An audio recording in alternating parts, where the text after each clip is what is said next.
So hello and welcome back students to AIB Education. I study with Anas sir. Today I will be starting class 11 business study chapter number 2 forms of business organization, जिसको हम पिछले कुछ पार्टों से continue करते हुए आ रहे हैं। और लास्ट पार्ट के अंदर हमने समझा था पार्टनरशिप के बारे में और हमने जाना था कि पार्टनरशिप का मतलब क्या है, क्या लिमिटेशंस हैं, क्या फीचर्स हैं, क्या टाइप्स हैं, और लास्ट हमने पढ़ा था टाइप्स ऑफ पार्टनरशिप फर्म। सो आज की इस क्लास में हम जानने वाले हैं कि टाइप्स ऑफ पार्टनर्स का मतलब क्या होता है, full fledge partner, not full fledge partner क्या होता है, पार्टनरशिप डीड का मतलब क्या होता है। सभी इंपॉर्टेंट टॉपिक्स को हम फिनिश करने वाले हैं और अपने इस पार्टनरशिप के टॉपिक को भी। सो स्टार्ट करते हैं अपनी क्लास को और समझते हैं सभी इंपॉर्टेंट टॉपिक्स को एक brief best and short explanation के साथ। So let's start. चलिए स्टूडेंट शुरू करते हैं क्लास को और समझते हैं अपने टाइप्स ऑफ पार्टनर्स के टॉपिक को।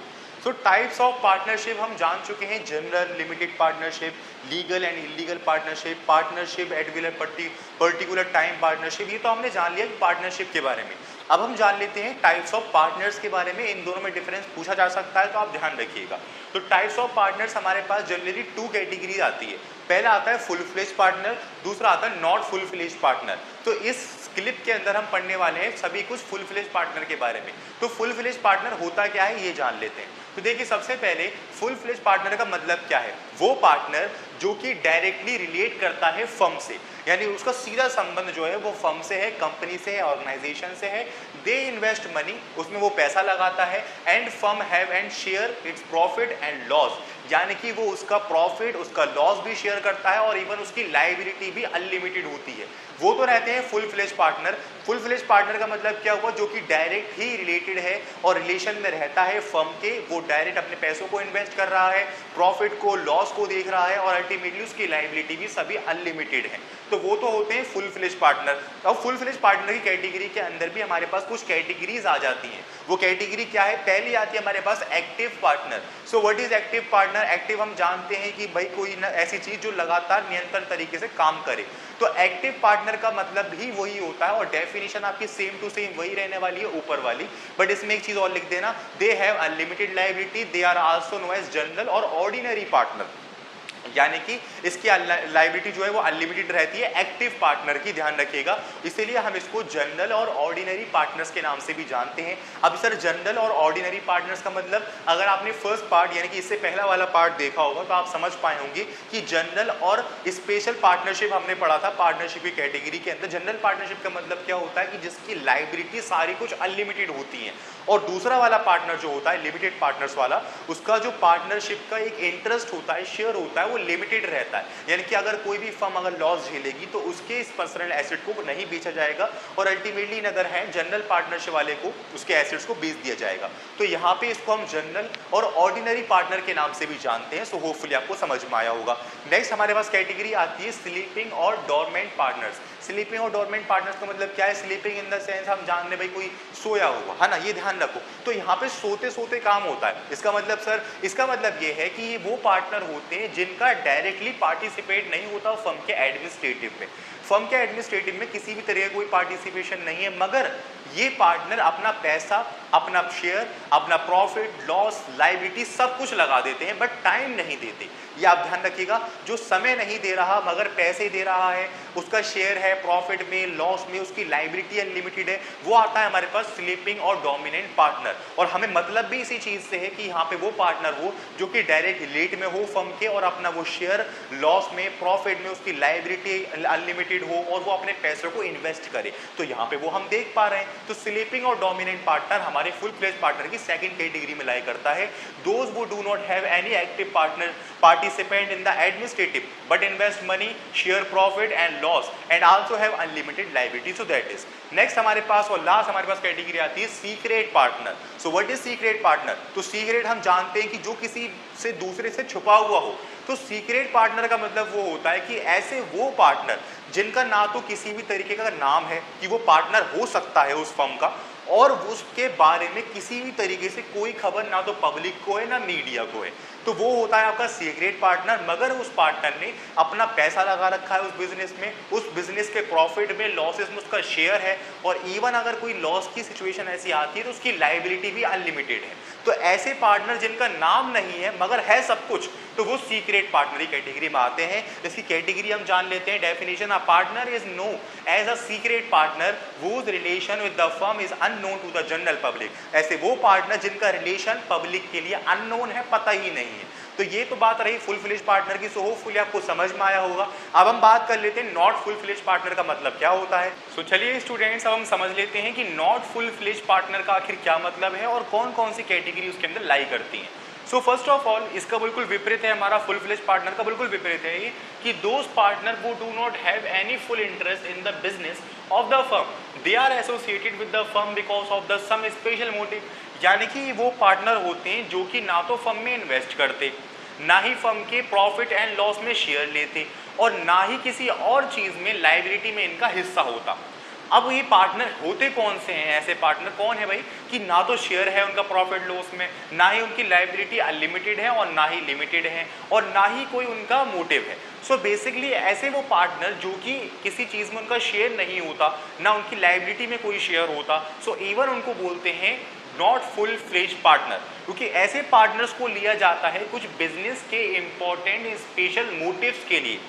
पार्टनर्स का मोटिव नहीं है, बिजनेस का स्पेशल मोटिव है। जैसे कि आपको यहाँ हेडिंग में दिख रहा है कि they are associated with the firm because of the some special motive, right. So basically यहाँ पे हम कुछ पार्टनर की कैटेगरी समझते हैं जिसके माध्यम से हम समझ जाएंगे कि नॉट फुल फ्लेज पार्टनर आखिर वो कौन से पार्टनर है जिनका ना तो बिजनेस में इंटरेस्ट है, ना प्रॉफिट है, ना लॉस है, ना लायबिलिटी है, तब भी वो बिजनेस के पार्टनर है। तो सबसे पहले हमारे पास आता है nominal partner. So what is nominal partner? तो nominal partner are those partner who neither invest money nor have share in the profit and loss and also have not role in administrative of the firm. The firm makes them partners to gain from the personal goodwill. यानी कि वो partner होते हैं जिनका ना तो profit and loss में कोई हाथ होता है, ना ही किसी और चीज़ में कोई शेयर होता है, ना ही लायबिलिटी में कोई इनका शेयर होता है, और इवन ना ही इनका एडमिनिस्ट्रेटिव में कोई शेयर होता है। तो वो पार्टनर आखिर होते कौन से हैं? तो वो पार्टनर नॉमिनल पार्टनर होते हैं जिनको फर्म बनाती है सिर्फ और सिर्फ अपनी गुडविल जनरेट करने के लिए। अपनी गुडविल जनरेट करने के लिए इनको बनाया जाता है। तो आपके माइंड में ये बात उठी होगी कि भाई ऐसे कौन से वो पार्टनर हैं जो सिर्फ और सिर्फ किसी दूसरे बिजनेस की गुडविल के लिए अपने आप को पार्टनर कहलवा रहे हैं? तो वो पार्टनर हमारे हो सकते हैं हमारे रिलेटिव ही, जैसे कि हमारे फादर, हमारी मदर, हमारे दादाजी। ये सारे वो ऐसे पार्टनर हैं जिनके गुडविल पे इनका बेटा, इनका पोता बिजनेस को रन कर रहा है। आप खुद देखोगे आपके आसपास मोहल्ले में कोई ना कोई एक ऐसी दुकान जरूर होगी जिसके अंदर उसके पहले पापा काम किया करते थे, उसके दादा काम किया करते थे, अब उनका पर पोता या पोता काम कर रहा है। अब आप खुद सोचो कि उसके दादा की जो गुडविल बनी हुई है वो गुडविल अभी तक काम कर रही है। अब उसके दादा का ना तो प्रॉफिट में कोई लॉस, ना ही लॉस में कोई लॉस, और इवन ना ही एडमिनिस्ट्रेटिव में कोई शेयर। सो बेसिकली वो हैं तो पार्टनर। वो पार्टनर क्यों बने हुए हैं? बिजनेस की गुडविल के लिए। तो उनके गुडविल से जो चीज़ें जनरेट हो रही हैं वो आज तक प्रॉफिट दे रही हैं उनकी नस्लों को। तो ऐसे पार्टनर नॉमिनल पार्टनर कहलाते हैं। सो होपफुली समझ में आया होगा। नेक्स्ट हमारे पास आते हैं पार्टनर्स बाय एस्टोपल और होल्डिंग आउट। यानी कि ये कौन से पार्टनर हैं? पार्टनर्स बाय एस्टोपल और होल्डिंग आउट की डेफिनेशन समझते हैं।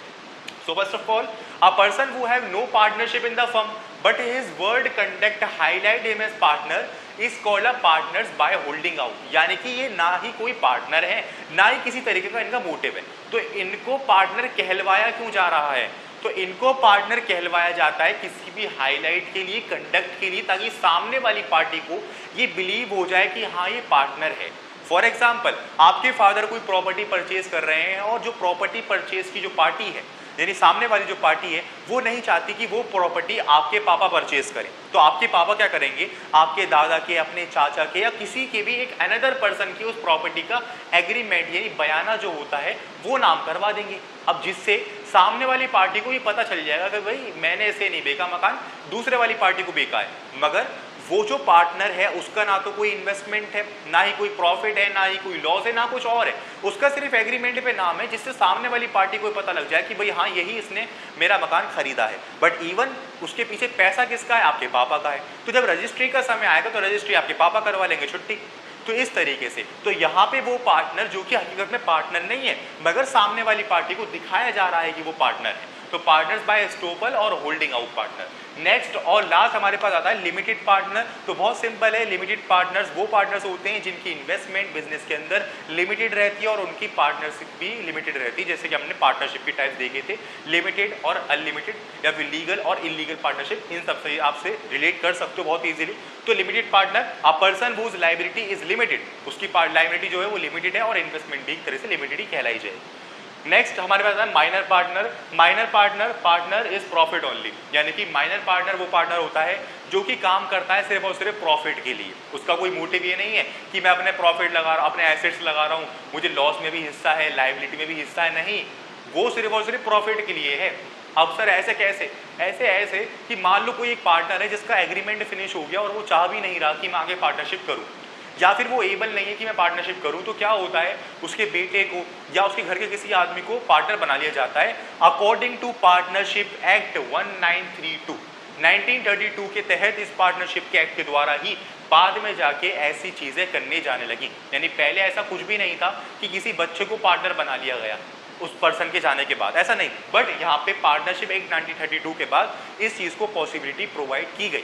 वो क्यों की गई? क्योंकि हो सकता है कि जो पार्टनर आपके साथ बिजनेस कर रहा हो अकेला वही हो घर में कमाने वाला, तो जब तक उसका बच्चा बड़ा नहीं हो पाता कि जब तक उस बच्चे को पार्टनरशिप के अंदर लिया जाए और उसको सम पार्ट ऑफ प्रॉफिट दिया जाए जिससे उसकी घर गृहस्थी चलती रहे। मगर ये चीज़ ऐसी नहीं जबरदस्ती उसको ले रहे हो, और उसके घर वालों का मन नहीं है तो मत लो, मगर अगर वो चाह रहे हैं तो आप ले सकते हो और आपको लेना पड़ेगा। तो ये पार्टनरशिप एक्ट 1932 आपसे ये कहता है।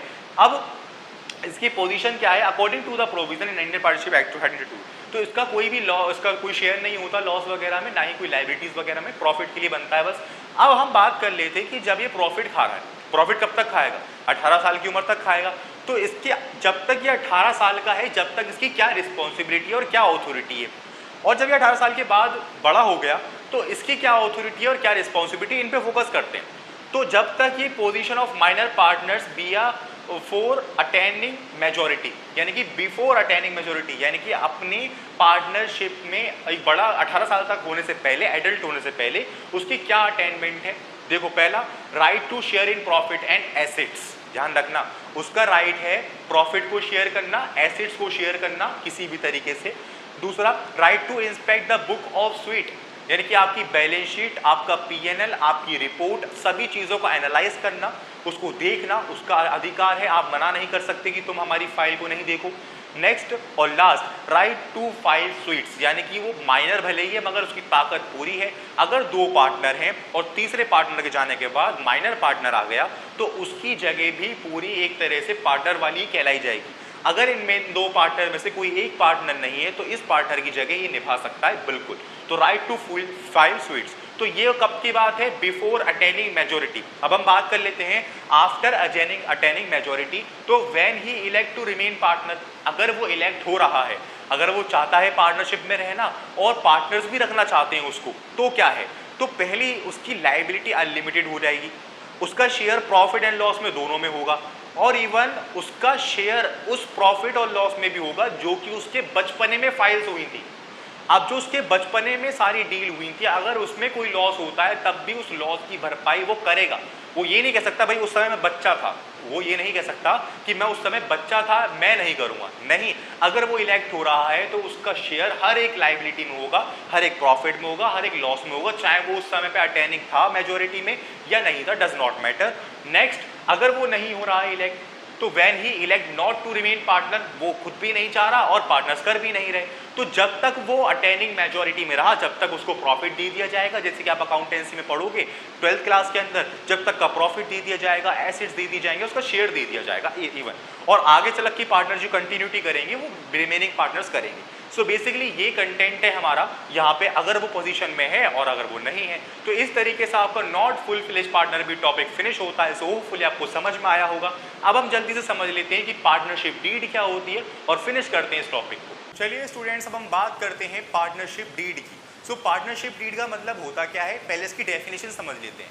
देखो, it refer to an agreement which specifies the terms and condition that govern by the partnership. So basically एक एग्रीमेंट है और उस एग्रीमेंट में क्या क्या चीज़ें होती हैं जो कि एक पार्टनरशिप को फॉर्म करने से पहले की जाती हैं, अगर आप पक्के तौर पर रजिस्टर्ड तौर पर अपने काम को कर रहे हो। जिससे आपको आगे मुनाफा देखने को मिले, क्योंकि बहुत सारी पार्टनरशिप ऐसी भी होती हैं जो कि विदाउट रजिस्ट्रेशन चल रही होती हैं जनरल ट्रुथ के ऊपर। सो बेसिकली उनमें कितना लंबा चौड़ा कोई रजिस्ट्रेशन नहीं होता, बट जब आप रजिस्ट्रेशन कर रहे हो तो आपको पार्टनरशिप डीड की नीड होती है। क्या क्या चीज़ें इसमें होती है जान लेते हैं। Name and address of the firm, name and address of the firm सबसे पहले होता है, बट आप ध्यान रखिएगा name and address of the firm हमारा ऐसा होना चाहिए जो कि किसी और का ना हो। पहले अगर आप चाहो कि मैं अपनी कंपनी का नाम एयरटेल रख लूँ, जियो रख लूँ, तो ऐसे पॉसिबल नहीं हो सकता, क्योंकि वो एग्जिस्टेंस कंपनी है। और आपको मैं बताऊं, आप उनसे मिलता जुलता नाम भी नहीं कर सकते। आप ये नहीं रख सकते कि जियोज, आपने जियो की जगह जियोज बोल दिया और आपने अपनी कंपनी का नाम रख दिया, नहीं, ऐसा नहीं हो सकता। यानी कि ना तो आप मिलता जुलता नाम रख सकते, ना ही उनका रख सकते, आपको कोई यूनिक नेम अपनी कंपनी का बनाना पड़ेगा। दूसरा ये होता है कि जो नाम गवर्नमेंट के अंडर में, लाइक क्वीन, रॉयल, एम्पायर, इस तरीके से आप अपने नाम भी नहीं रख सकते। तो ये हमारी कुछ टर्म्स एंड कंडीशन होती है नाम की और अपने एड्रेस ऑफ द फर्म की। एड्रेस तो सिमिलर रहने वाला जहाँ का है। फिर दूसरा name and address of the partner. Third duration of partnership, भाई आपकी पार्टनरशिप की ड्यूरेशन लगभग क्या होगी, एग्रीमेंट कब तक चलना है। चौथा nature and scope of the firm of the business, यानी कि आपका बिजनेस का नेचर क्या है, क्या स्कोप है, क्या मोटिव है और क्या ये आइडिया लेकर मार्केट के अंदर आ रहा है। पांचवा contribution of capital by a partner, यानी कि हर एक पार्टनर के द्वारा कितना कैपिटल कंट्रीब्यूट हो रहा है, कितना आप लोन ले रहे हैं, क्या आपकी लायबिलिटी है, क्या लिमिटेड लायबिलिटी, बहुत सारी चीज़ें, सब कुछ यहाँ मेंशन किया जाता है। Six profit and loss ratio, यानी कि आप दोनों के बीच में या जो कुछ भी पार्टनर है उनके बीच में क्या रेशियो रहने वाला है प्रॉफिट एंड लॉसेस का। फिर commission and salary of partner, यानी कि किसी पार्टनर के कोई अपने पर्सनल एसेट लग रहे हैं तो वो कमीशन भी चार्ज करेगा, सैलरी भी लेगा, तो वो सब चीज़ें बता दी जाती हैं कि भाई हमारी इस पार्टनरशिप फर्म के अंदर इस वाले पार्टनर के इतने पर्सनल एसेट लग रहे हैं तो उसको सैलरी दी जाएगी, कमीशन दी जाएगी या फिर कुछ एक्स्ट्रा अमाउंट पे किया जाएगा, इसका रेशियो ये होगा, सभी चीज़ें बता दी जाती हैं। फिर drawing and interest on it और loans to and by partner, किसी पार्टनर ने कोई लोन तो नहीं ले रखा पार्टनर से या फर्म से, इस तरीके से, और क्या क्या ड्राइंग है, क्या इंटरेस्ट है, सब चीज़ें बता दी जाती हैं। और अगर इंटरेस्ट मेंशन ना हो पार्टनरशिप डीड के अंदर या पार्टनर्स के द्वारा, तो 6% माना जाता है, आप ध्यान रखिएगा। Next audit of book account, right, duties and liability of the partner, यानी बुक्स ऑफ अकाउंट की राइट्स, ड्यूटीज, लायबिलिटीज और सारी हमारी रिस्पॉन्सिबिलिटी, ऑथोरिटी, सब कुछ बता दी जाती है कि भाई आपकी क्या जिम्मेदारी है और क्या कितनी ताकत है। एडमिशन रिटायरमेंट ऑफ पार्टनर, यानी सारी rules and regulation, terms and condition बता दी जाती है कि भाई अगर आपको पार्टनर्स को एडमिट करना है तो क्या क्या चीज़ें करनी पड़ेंगी, रिटायरमेंट हो रही है तो क्या करना पड़ेगा, कितना प्रॉफिट, कितना लॉस का भाग उसके घर वालों को देना पड़ेगा, एडमिशन में उसका क्या रेशियो रहने वाला है, किस किस चीज़ों में उसकी भागीदारी रहेगी, किन किन चीज़ों में उसकी भागीदारी नहीं रहेगी, सब कुछ बता दिया जाता है। फिर वैल्यूएशन ऑफ गुडविल, यानी कि 12th क्लास का एक टॉपिक है जो कि वैल्यूएशन निकाली जाती है गुडविल की कैपिटलाइजेशन मेथड्स के द्वारा, सुपर प्रॉफिट के द्वारा और एवरेज गुडविल के द्वारा। तो ये इन तीनों मेथड्स के अंदर आप कौन सा एक तरह से टाइप चुन रहे हो अपनी वैल्यूएशन निकालने के लिए गुडविल का, और जो आप चुन रहे हो वही आपको निरंतर तौर पर चलाना भी है। आप ये नहीं कर सकते कि हर साल अलग अलग बनाओ, क्योंकि हर टॉपिक के द्वारा अलग गुडविल आती है, तो ये ध्यान रखिएगा। Next death of a partners and his successions, यानी किसी पार्टनर की अगर डेथ हो रही है तो आप क्या करोगे, कंटिन्यू करोगे बिजनेस या कोई माइनर पार्टनर रखोगे, उसके प्रॉफिट्स को दोगे या बहुत सारी चीज़ें। तो डेथ के बाद हमें कैसे चलाना है अपना बिजनेस, वो सब चीज़ें होती हैं। वायोलेशन ऑफ पार्टनरशिप रूल, अगर कोई पार्टनरशिप रूल को नहीं मानता तो क्या जुर्माना है, क्या क्या चीज़ें हैं। और एट्रीब्यूट क्लाउजेस, यानी कि अगर कोई भी हमारे पास सिचुएशन होती है जो कि पार्टनरशिप बंद हो रही है क्योंकि किसी सामने वाले पर्सन को हायर करके सभी चीज़ों को बंटवारा कर दिया जाता है। सो इवन आपकी जितना भी एग्रीमेंट होता है उस एग्रीमेंट में सारी चीज़ें लिखी मेंशन होती हैं बहुत अच्छे तरीके से, जिसमें पार्टनर्स के बीच में कोई आगे चल के लड़ाई ना हो। और इसके बाद जो टॉपिक है वो है effect of non registration, registration और हमारा जो एग्रीमेंट होता है उसमें क्या क्या चीज़ें चाहिए होती हैं। तो बहुत सिंपल टॉपिक, एक बार आप बुक से रीड आउट कर लीजिएगा, कोई डाउट हो तो मुझसे पूछ लीजिएगा, वैसे डाउट होगा नहीं क्योंकि बहुत सारे टॉपिक हमने फिनिश कर लिए हैं और इवन हमने पार्टनरशिप का टॉपिक फिनिश कर दिया है पूरी तरीके से। नेक्स्ट क्लास के अंदर हम बात करेंगे लिमिटेड लायबिलिटी पार्टनरशिप की और ज्वाइंट हिंदू फैमिली बिजनेस की। सो मिलते हैं नेक्स्ट क्लास के अंदर। सो होपफुली आपको कोई डाउट नहीं बचा होगा, और अगर आपने इससे पहले वाली क्लासेस नहीं देखी तो मैंने प्लेलिस्ट का लिंक डिस्क्रिप्शन बॉक्स में डाल दिया है, आप डायरेक्टली जाके देख सकते हैं और अपनी पढ़ाई को बहुत सिस्टमेटिकली और इजी वे के साथ फिनिश कर सकते हैं। सो मिलते हैं नेक्स्ट क्लास के अंदर एक नेक्स्ट टॉपिक के साथ, एक brief, best and short explanation के साथ। Thank you.